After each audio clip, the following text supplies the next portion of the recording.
So green is the future of dentistry. And we're going to spend maybe about 30 minutes together about this subject. And I'm going to regale you with some of the really good news that's out there, because even in the future, people will still have teeth. And that's a really good thing. So play with me for a minute. Let's fast forward 25 years from now to the year 2038. Dentistry is going to still exist, right? There's still going to be dentists, but it's going to be a really different world. It's going to be a digital world. It's going to be a high-tech world, and the kind of world that in some ways we can only imagine. So when I just recently read Eric Schmidt and Jarrett Cohn's brand new book called The Digital Age, and it has really transformed my view of what is coming for us. So when we think about the new digital age, and they start talking about driverless cars, and they start talking about essentially virtual reality. So this is the world into which we are now living. And what we are doing today is setting the framework for that. And dentistry has a big role to play in that new world. So here are some of the interesting statistics. Now this image that you're looking at on the screen, so the top one is from the inauguration of the Pope in 2005. The bottom one is the inauguration of the Pope just 8 years later in 2013. As you see in 2005, there's just scattered smartphones, right?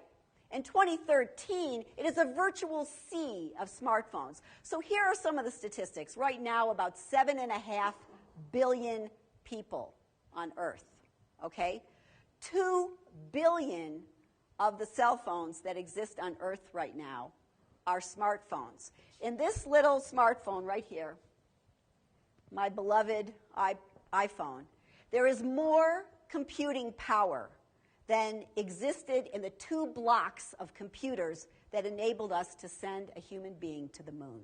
And we're walking around with this in our pockets right now. So just think for a second about what it's going to be like when instead of 2 billion people have the computing power to connect to the internet and every encyclopedia and every piece of knowledge there is on Earth, when 6 billion of them in just 5 years have the opportunity to connect and gain the world's information. This is an entirely different world we're entering. And what did I find most fascinating about it? More people in the world right now own a cell phone than a toothbrush. Contemplate that. So there are places, many of them in the world, that don't have running water or access to reliable electricity that comes from something like an outlet in the wall, but they have a cell phone. This is our new world, and we're all part of it. So I'm going to tell you what's green dentistry. People say to us all the time, so what is green dentistry? So when I get into the definition, I start with digital everything. Why? Because there happens to be a one-to-one correlation between our high-tech choice and the eco-friendly choice, things that eliminate paper, things that eliminate waste. So when we define green dentistry, we define it as practices which reduce waste and pollution, which save energy, water, and money. And that's really important because we're going to talk a lot about this subject. You're going to hear from Bill Roth and others on our program about the opportunities financially that are also present in this new marketplace. And that it incorporates high technology, obvious reasons, and wellness-based. So instead of just thinking of our patients, and I know the folks in this room don't do this, but thinking of our patients as just a tooth in the chair, those days are over. We need to transform the way we think about dentistry and remember that we're actually treating a whole person and that what's going on in their mouth has a completely material relationship to what's going on in their body. So dentistry's big four. When we first started this organization, the Eco-Dentistry Association, just 5 years ago, back in 2008, we wanted to know and have an understanding of what was the impact of dentistry. And one of our advisory board members who unfortunately, or fortunately, just had a baby, Dr. Ali Farahani, who's up in Toronto area, did a study with the University of Waterloo analyzing dental office waste. And it's on our website for all of you to download if you want to. But we were, with Dr. Farahani's help, as well as some information which we got from different sources, including the EPA, put together what we call dentistry's Big Four. So here are some of the staggering numbers. Unfortunately, in the developed world, still about 60 to 65%, depending on the numbers, are still using conventional x-rays. So here's what that means. The implication of conventional x-rays is that we're generating lead foils, we're generating toxic x-ray development chemicals every single time we take an image that is necessary for diagnostic purposes. Not necessary. Use digital imaging, less radiation, no toxic x-ray development chemicals. Huge impact from conventional imaging. One of the most gigantic impacts is infection control. Now, I would never in 100 million years tell you to do anything that would be unsafe for you or your patients or your team members. 100% we need to do that, and we can do a better job. So it wasn't very long ago that dentists weren't covering themselves and everything else in plastic, but that plastic has got to go somewhere. So right now we're doing 680 million chair barriers are dumped just by U.S. dental practices every year. 1.7 billion, that's billion, sterilization pouches. Reusable options do exist in the hospital context, but they're not prevalent in dentistry. Something we can do something about. Water and our vacuum systems. So the average dental vacuum system, and this is, as one of my friends says, just to suck spit, the average dental vacuum system uses between 350 and 500 gallons of water a day. A day. So what we did is a little calculation.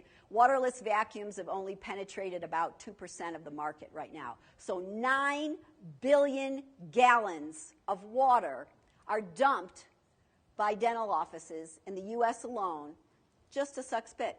Waterless vacuum options exist. So this is all something we can do something about, and every one of you here has a say in that future. Here's what a kind of typical dental office looks like. A really nice lady in front of a wall of charts, and you see the operatory. Plastic, plastic, and more plastic. So again, that's something we can change. Here's the other side of what happens to that plastic. So this is a 10-foot by 10-foot cube, and what's inside of it is the plastic waste from a single doctor to hygienist office for 17 clinical days in 1 month. And that plastic waste alone nearly fills a 10-foot by 10-foot cube. Where does this go when it leaves your dental office? We only have one planet. As Howard Ferrand just posted yesterday, we don't have a planet B. We only have one planet, okay? This is it, guys. So our vision is that the dental office of the future, in fact, the dental office right now, this is one of our Eco-Dentistry Association members in Seattle, Dr. Beffa. This is his office. Beautiful use of natural light. You'll notice there's a cloth reusable headrest cover, a cloth patient barrier, great use of technology, digital imaging. This is the dental office of now, and it's the dental office of the future.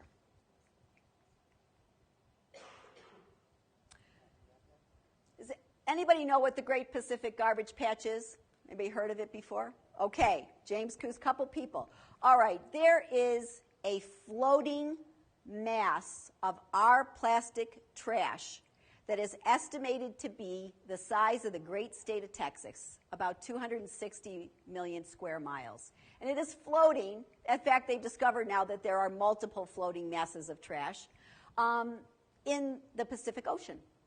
And what happens when, kids leave a scoop at the beach, or we forget to recycle our plastic water bottles? And oh, by the way, 86% of single-use water bottles are not recycled. 86% are not recycled. So what happens to our plastic waste on this one little planet that we've got is it's got to go somewhere. So the ocean currents gather up that plastic waste, and it ends up in this kind of a spot. Great Pacific Garbage Patch. So what is the problem with plastic? The problem with plastic is, first of all, plastic is, as I'm sure you all know, it's created from petroleum. Petroleum is not only a non-renewable resource, but it's one that is depleting very rapidly, and we're going to have to prepare for a future in which petroleum is no longer our primary fuel source. So plastic doesn't ever go away. It just gets into smaller and smaller pieces. There's a movie that just is coming out right now. It's called Midway. And it's a very inspired film. We know the filmmakers. And these guys spent a few months on Midway Island, which is literally in the middle of the Pacific. There's nothing else around it. And the island is inhabited exclusively by the albatross, these amazing birds. They have no natural predators. When they saw the humans, they weren't afraid of them. And what the scientists observed is that the albatross were dying for what appeared to be no apparent reason. So what they started to do was to open up these birds and see what was inside of them. And what's inside of them is what you're seeing. This is what we throw away. So lucky or not, Miguel is one of the filmmakers, and he gave to me to bring to this conference today a plastic toothbrush which he personally removed from the gut of a dead bird. So when we start to think about the importance of recycling our waste, of starting with stuff that doesn't need to be recycled in the first place, that can be either biodegradable, like the BOGO brush, or which is from a renewable resource, let's come up with those solutions. We're smart people. Let's not have our birds mistake our waste for food. So going into the definition of green dentistry a little bit more and giving you some specifics about how to reduce waste and pollution.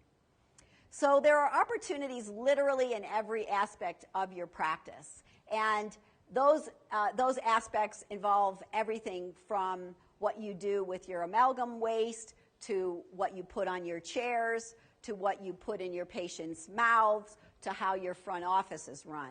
And there are opportunities in every aspect of your practice to reduce the plastic and other paper waste that we have. So paperless charting, great example. You don't need that wall of charts. There's cost savings to be gained. And Bill Roth is going to be talking a lot more about this, and I'm going to give you some specifics about the numbers because we had a study done on this subject. So you can reduce waste and pollution and still have a profitable dental office. In fact, what I'm going to share with you is a study showing that you can be more profitable if you act in a way that stewards the resources of the planet instead of squanders them. So amalgam waste, and I'm not here to tell any dentist what he or she believes is the right material to use in a patient's mouth, but here is the unadulterated fact, and it's a lousy fact. There are only amalgam separators required in 12 states and 20 localities. So for example, in the province of Ontario in Canada, amalgam separators are required in every dental office, and a dentist cannot obtain his or her license renewal unless he or she proves that a separator is in place and is properly maintained. We can do something about it. 3.7 tons of amalgam waste are dumped into our local water supplies. Dental offices remain the #1 contributor of mercury waste to our nation's local water treatment facilities. What do I find so ironic about that? Here we are practicing dentistry in our local communities. And I really think we just don't think about it. We just don't know that this is such a gigantic problem. But it is. The average dental office, whether you're putting in amalgam or just removing it, generates between 1.5 and 3 pounds of mercury-containing waste a year. If it's not captured and it's not appropriately recycled, it ends up in our water supply. It ends up ultimately in our food chain, because a lot of the sludge from these local wastewater treatment facilities is then unfortunately sold to agriculture, and it's used as fertilizer on the food we eat. And before I move to that one, I just want to mention one more thing about amalgam. It turns out that the biggest area of dentistry's contribution in the waste stream down the road, beyond our water supplies, is cremations. Here's the really interesting thing. People die. They have, most of them in our generation prior, they've got a mouth full of old fillings. What is cremation? It's heat that dissolves the body into a powder. What happens to the vapor from a crematorium? Okay, it's going up into our air. It's going into our food supplies. There's no way. If there's no other reason in the world that you want to put a separator in your practice and encourage every colleague that you can get your hands on to do that, please tell them to do this. This is not just about us. This is about our kids' futures and 7 generations from now, the kind of planet we want to leave. So saving energy and water. Waterless vacuum systems. So instead of dumping that 350 to 500 gallons of water down in the drain every day, there are waterless vacuum options. This is recent. Just 3 years ago, there were no options available. There are now multiple companies that offer waterless vacuums. In fact, when my husband recently upgraded his dental office, of course, we put in a waterless vacuum system a few years ago. But a lot of offices just don't think about it. Waterless hand sanitizer. So the CDC says you don't need to wash your hands unless they are visibly soiled. And if you've had your hands in gloves and then you use a waterless hand sanitizer afterwards, you don't need a paper towel, you don't need water, you don't need soap. Use a waterless hand sanitizer. Saving energy, you're actually saving money. So motion sensors, I wouldn't suggest this in an operatory, but your private doctor office or in your break room, install motion sensors. So how does green boost the bottom line? There are many opportunities for both cost savings and revenue boosts. And we had a study done because Fred and I were actually skeptical about, and when we built our office, it actually cost us more in 2003. But now there are readily available materials. So there are a lot of opportunities. We had this independent company called Natural Logic, and they looked at 14 different innovations that can be implemented in a dental office. And these are some of the actual numbers which they came up with as both cost savings and revenue boosts that we can achieve when we incorporate environmentally sound initiatives. Now, we know that the average dental office has got about 65 to 75% of its revenue goes to overhead. So if you can reduce your overhead through energy savings and cost savings, even simple things like steam sterilization, we don't think about it as saving us $800 a year in chemicals, but it does. So there are a lot of small things, and we're going to give you a lot more specific examples and send you home with a great list to implement on Monday morning. So high tech and green, you're going to hear a lot about our commitment, our passion for high technology this weekend. And what can you do with high technology? Obviously, you don't need that wall of charts. You have digital patient charting. You have digital patient communications. A lot of options for that. And digital imaging, of course, is a huge part of it. Can help lower the supply costs.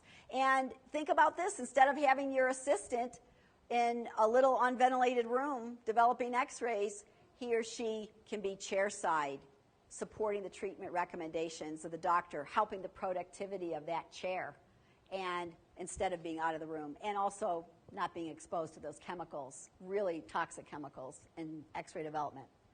So why are we doing this in part? In dental offices, we want to reach patients. Obviously, we're a relationship business. So wellness, lifestyle patients. This is the beautiful Jessica Alba. She started a company called Honest. And basically, she started this company because she was tired of all the pesticides and stuff in her, in the things that she wanted to put on and in her children.